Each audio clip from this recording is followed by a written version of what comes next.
Hi, everyone. I'm Mary Pagano. I'm with Hera TV, and I'm also on the board of Hera, the Light of Women. I have a very interesting woman that you will want to know.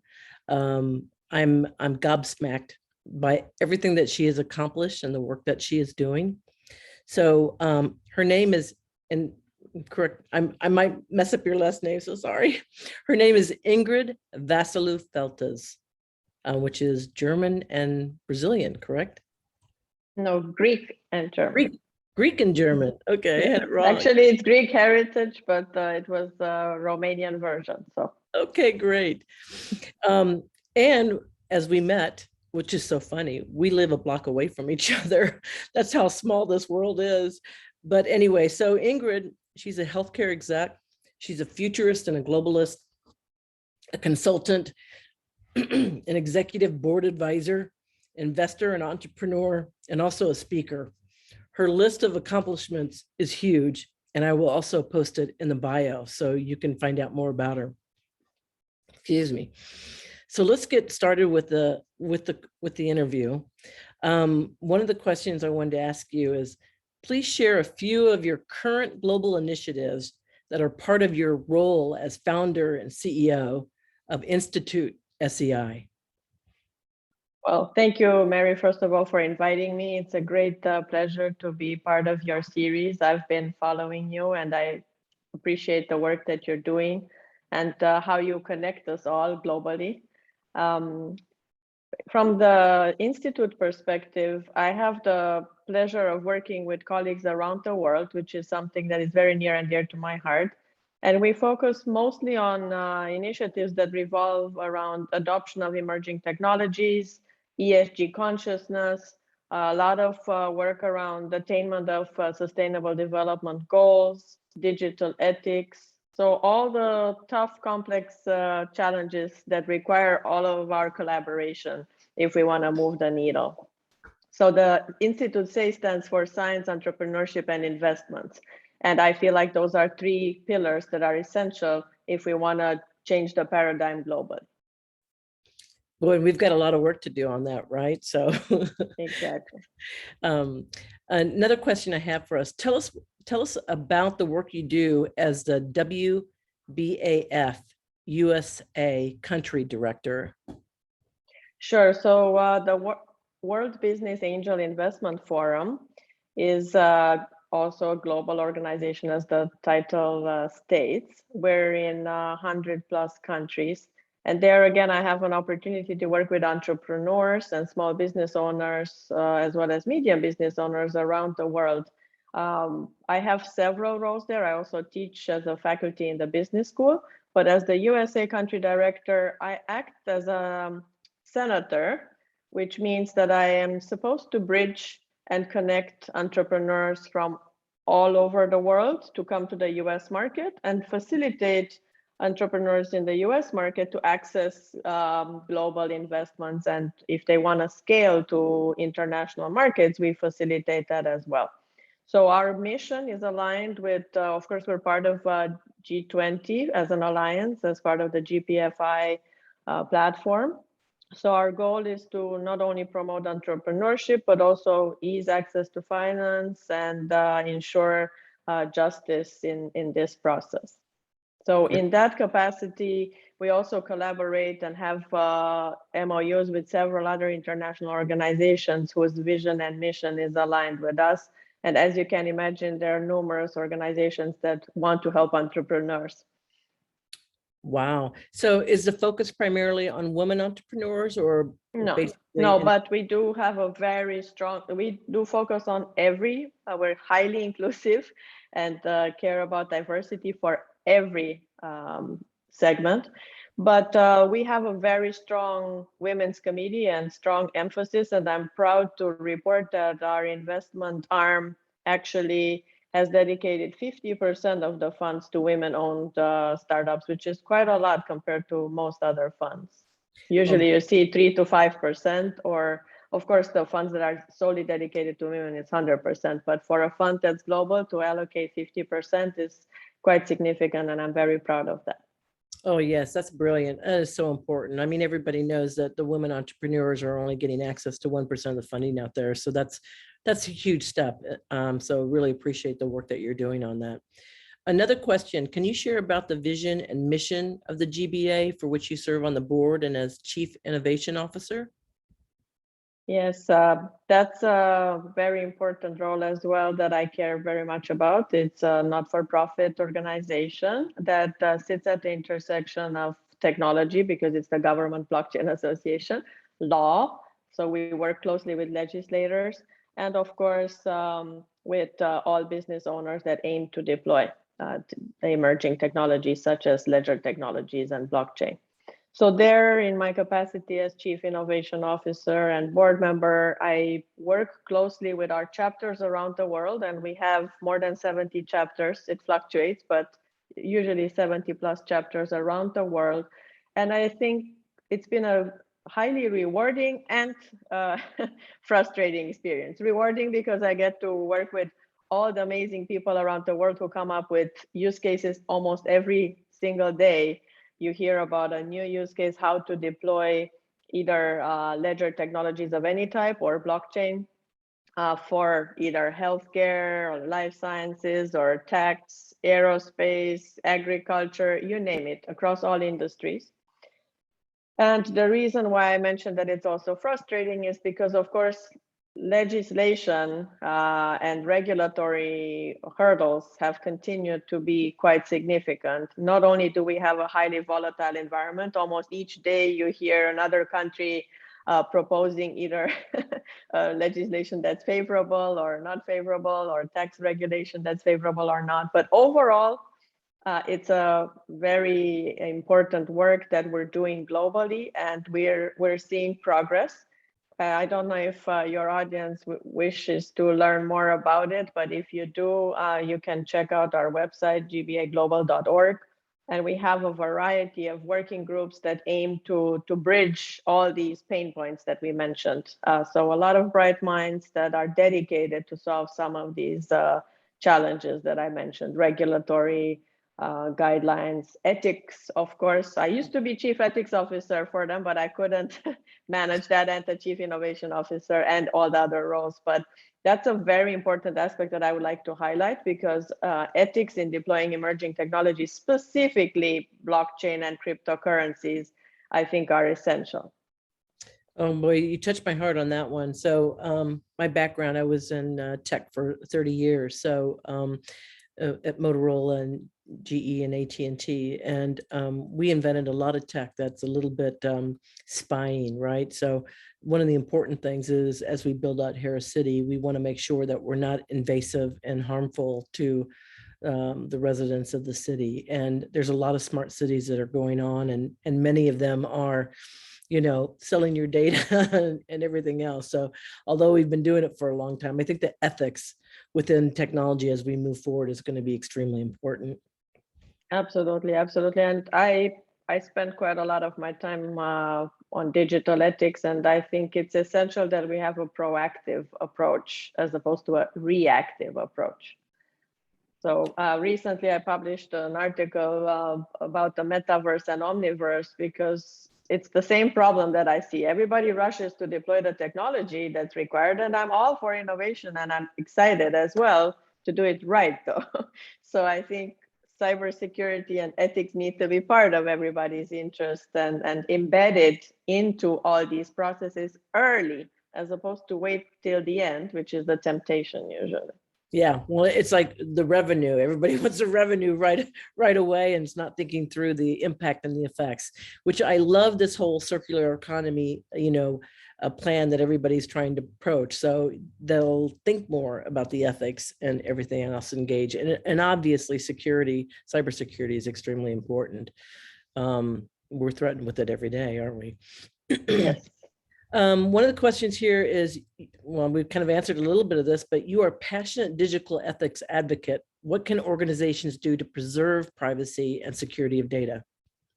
Yeah, so that's an extension of what we talked. I wanted to highlight how important it is to me, but what I think organizations can do is to work closely with ethics experts early on, before they deploy even the technology, because that will help them not only deploy it mindfully and appropriately, but also be able to create a culture of digital ethics and really harmonize all their other enterprise strategic elements that are essential for that technology with the digital ethics program. And most of the time, unfortunately, enterprises do not want to allocate funds or time or talent to do these proactive ethics programs. So I think what I would recommend to all of them, doesn't matter if it's small or large, first do a feasibility analysis and see what risks do you have. Most of the time when we ask C-suite leaders, what is your digital ethics risk? How many do you think know that's the answer to that question, right? Zero. And so once you, and many times it's not even something typical that they can even predict what the questions would be, right? Yeah. So once we understand what a digital ethics risk is, then we can customize and develop a framework that's uniquely suited to that enterprise. Then we can develop a strategic roadmap, a playbook, and key, another part that everybody wants to skip, even if they agree to do whatever I mentioned until now, is to develop KPIs for ethics. Do you know how many times people laugh when I say KPIs for ethics? Yeah, they all laugh and there's like zero. Yes, so it's very often that people unfortunately have the misperception that just a nice, beautiful written document is all you need to have a digital ethics program. And that's not the case, of course. There are plenty of important KPIs that you can have. And then, of course, the extension of that would be ESG consciousness. So ESG KPIs and digital ethics KPIs are closely related, but they're not the same. You know, it's interesting, and I can remember many times in my year in tech where people, because we did mission critical solutions for enterprise, and that so many enterprises were, they had so many gaps, I mean, dangerous gaps that, you know, one little dip and they'd lose, you know, 100 million, or the stock price would, you know, they'd pay exactly.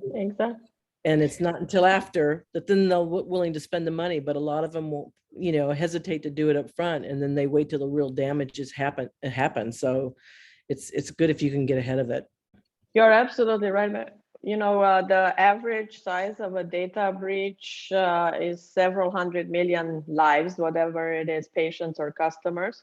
And then the average cost per data breach is 5.4 million. Yeah, and often enterprises don't want to pay even 150,000 to do a program, right? So imagine, and then they end up paying 5.4 million. In healthcare, it's actually 9 million. Wow. To give you an example. Wow. Per data breach. That's the average.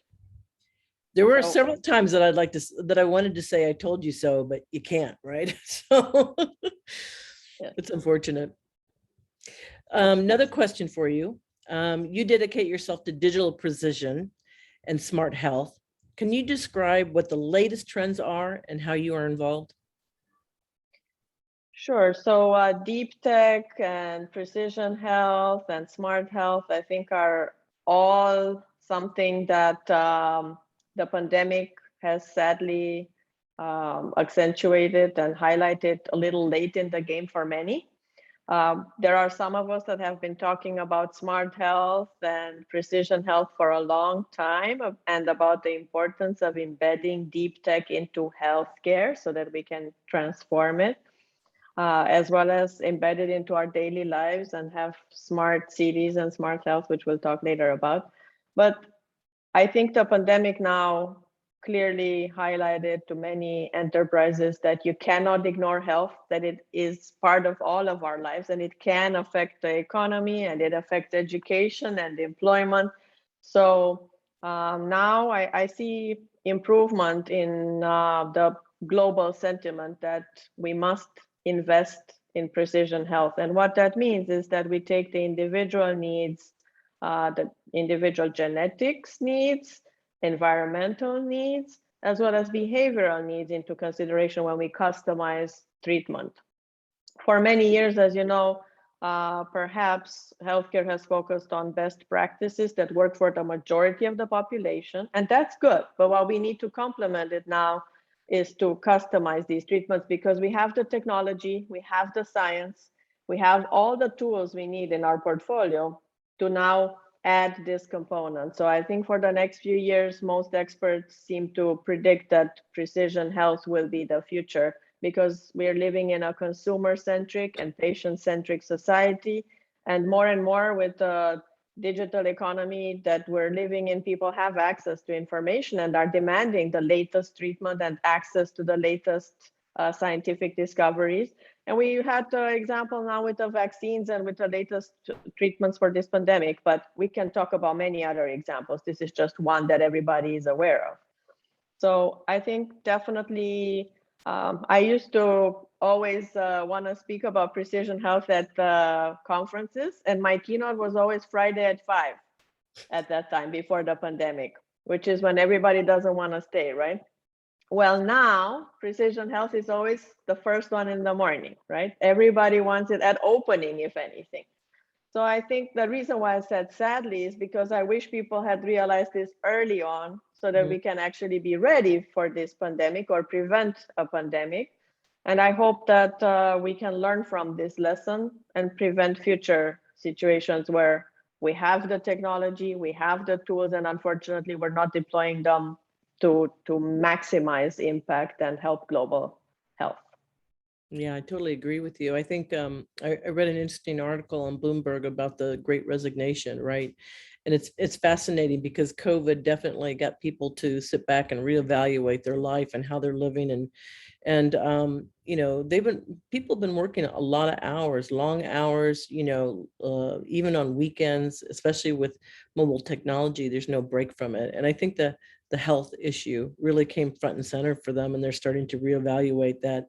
I can't work 24/7, you know, 7 days a week. And the mental health piece, I think, is really cropping up now because of, Absolutely. you know, we survived COVID for some of us who got through it, right? But it's still been a huge, you know, a huge pain on many human beings to get on the other side of it. So you're absolutely right. Health is such a huge issue. And I'd love to see the insurance companies figure out how to, you know, in America with our health plans, it's really quite appalling.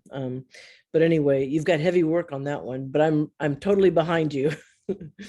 Absolutely. And go ahead. yeah, you know, just to echo what you said, precision mental health is even the one that we usually know has been not only underserved by health plans, but also by legislatures, right? There were so many hurdles, and investments were always at the bottom for that domain. So I hope that, again, that's something that we learn from this latest experience. And with the genomics data that we have, we understand who's more vulnerable, and combine our efforts with equitable health, right? The grants and investments to augment both efforts, because I think they go hand in hand. You're right on board. I totally agree with you.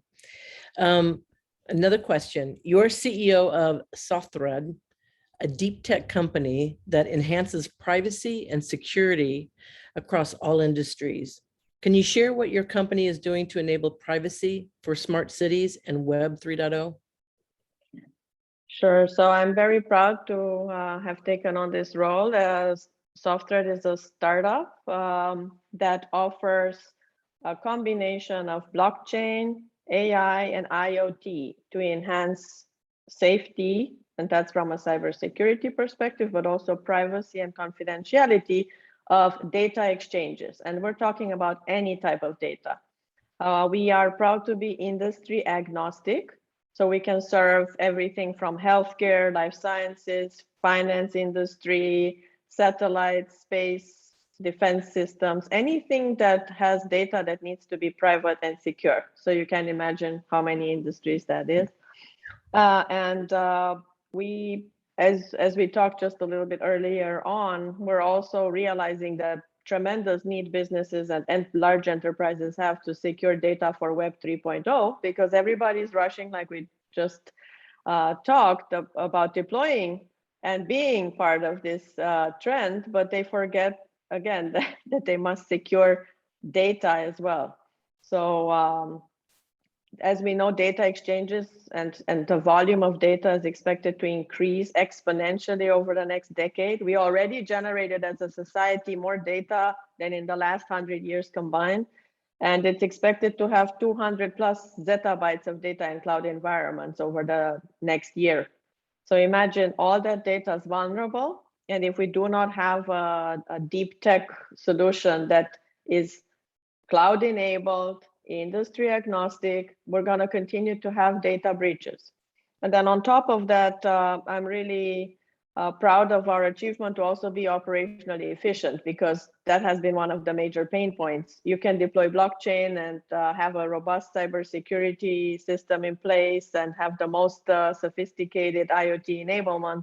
If you do not have a way to also increase the ROI for enterprises, they're not going to want to deploy this, right? So we're fortunate that our platform has performed extremely well, not only to enhance privacy and security, but also to show increased operational efficiency, high speed, and to unlock ROI that enterprises didn't even know was available just by gaining efficiencies.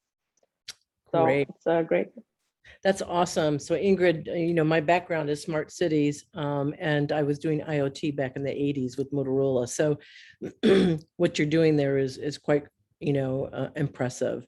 And I'm sure that we would love to interview your team on that to get more details and, you know, the ideas around the solution for Hera City. So, Thank you. So we would love to do that. So, so here's a question for you. You know, we're building Hera, the Light of Women, which is heracity.org. We're building a city for the future of humanity, for all genders, all religions, all nationalities, and there'll be a strong theme in honor of the woman. We look for this to be a big visit card. Right now, we've got 25,000 acres in Morocco, and the city is going to be very green and very smart, but very healthy tech, right? Is there any recommendation that you would say to the architect today? This is the first thing you need to look at. Actually, it is related to what we talked today. I would make sure that whatever team of experts they bring on, they work in an interdisciplinary and cross-disciplinary fashion, because what I learned as an expert for the European Union, sometimes you do amazing work, but in silos. And then when it has to be integrated, you have major challenges. So I would say that if they can please make sure that they keep interoperability and long-term sustainability as well as portability in mind when they design whatever beautiful deployments of smart technologies, I think it's going to help a lot. And then, of course, what we talked today, ethics should be first, a year before you deploy anything. Cybersecurity resilience, not only security now, but developing a long-term cyber resilient program is essential as well, because that otherwise doesn't work, right? If you just start deploying and you just try to always dynamically adjust to the threats, it's important too, but if you don't have it in mind when you design it, then it's not successful. So the only other thing I would mention, which you might be surprised that I'm going to mention it, but I just reviewed over the last 2 years for various projects all the smart city indexes, and it's astonishing to see that education is missing in a lot of in a lot of the indexes, and that arts and culture is missing as well. So I think we've noticed, talking about the recent pandemic, that we truly must consider all disciplines and domains that are important. If we're talking about diversity and inclusion, yes, we need to talk about the typical segments that we always mention there. But don't forget that taking care of arts, culture, education, also the elderly and children.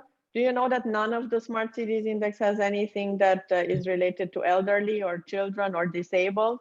So I think we must have that in mind. So I would say, if you ask me to rank proactive ethics and cybersecurity, making sure you have interoperability, cross-disciplinary teams, and if I may suggest design thinking so that it's a human-centric smart city, that humans actually perceive it's a higher quality of life, not just a beautiful tech design. That's what I would recommend. I totally agree with you, and so would the architect and everybody on the team. So it is definitely, Hera is all about education, and so, and we've also got a lot of things going on in the arts and culture space. So our city will consist, at least from the Hera perspective, the museum, the university for the future of humanity, and a convention center. And then the developers will, you know, homes, schools, all that kind of stuff. But you bring up an interesting point, because I've seen this through my long career at Motorola, where we did infrastructure, you know, wireless infrastructure, security, all those kinds of things. And it was amazing how sometimes they'd sign a contract with the developer, and the developer would provide them some solutions, but they weren't interoperable, and they actually ended up having to pull all that stuff out. So they need to talk to, or they need to work with the teams that are really deep into the tech, as opposed to just relying on the developer to bring it in, because it's a big waste, and interoperability can be very, I've seen people spend $500 million because of interoperability. So it is a big issue. So Ingrid, I have to tell you, I've so enjoyed this conversation, and I love the fact that you live next door. So I'm looking forward to sitting down and having coffee with you, because I see the synergies with Hera and Hera Media with you and all the work that you're doing. So I really appreciate your time today. Likewise, and I'm really grateful for the opportunity to share some of the thoughts with your audience. And I want to congratulate you again and the team for what you're doing for Hera. Great name, by the way. I hope everybody is aware of what fantastic name choice you have for your initiative. So yes, the Greek goddess. So yes, you're the first one that's ever said that. So thank you. We're very excited about it, and the work that we're doing. So if we can, you know, change the hearts and minds of everybody around the world. I mean, obviously, women are 51% of the global population, but we're less than 10% at the table. And I think our world might be a lot different if we had more female leaders around the world who are adding their skills around family and community and health and the planet and all those things that we're good at. So, absolutely. But obviously, it's about education with the men and diversity. I mean, there's a few things that we really need to change. And so we hope we can make that difference. So I really appreciate our conversation today. Thank you for joining us, and we'll be in touch. Thank you for inviting. You're welcome.